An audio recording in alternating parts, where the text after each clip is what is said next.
Hello everyone and welcome to another video. In this one we'll be going over Grobbulus boss guide in Naxxramas. Let's get right into it. So, you've successfully killed Patchwork and survived the Frogger boss, the hardest one in the dungeon. Before you can engage Grobbulus, be sure to pull the trash towards the room to the left, so that their corpses don't cover the poison on the ground during the boss encounter.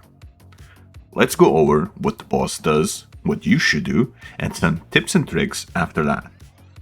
Firstly, all of the damage taken by the raid in this fight will be of the nature type. Having a nature resistance totem helps a lot. For 10 men, 1 tank will be enough. For 25 men, you can bring 2 tanks, but 1 tank will suffice if they are geared.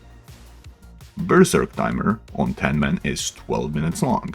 On 25 men, it's 9 minutes, so you shouldn't worry about bursting the boss. The focus is on doing the mechanics properly. Speaking of mechanics, Grobbulus has 3: Slime Spray, Mutogen Injection, and Poison Cloud. He drops the Poison Cloud under him every so often. You counteract that by having the tank move the boss in a specific manner.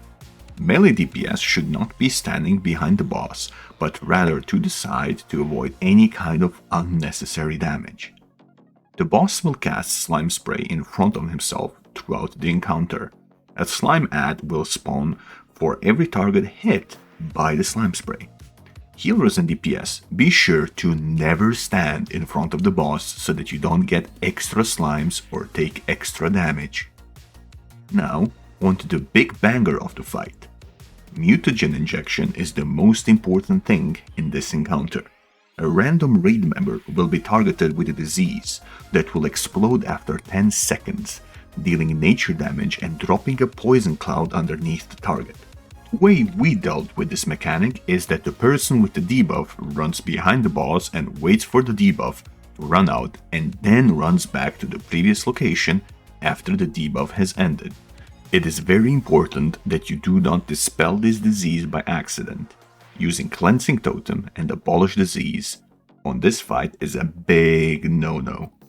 As the boss's HP drops lower, he will start casting the disease more often.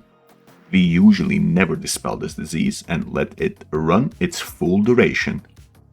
Healers, be sure to throw shields, HOTS, and targeted heals on the target that has the debuff, especially when the debuff is about to run out, since that's when the explosion is going to happen. Dispelling the debuff does not remove the explosion compartment, so be really careful not to blow up to your raid. Now on to some tips and tricks.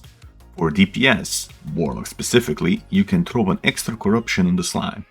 It will help with killing the ad and also increase your boss damage if you have the Nightfall talent. Melee should cleave the slime naturally, and it shouldn't be much of an issue. Tanking the boss might be difficult if you have never done this before. The easiest way to tank the boss is to permanently tap your S key and slowly move and steer him around the room.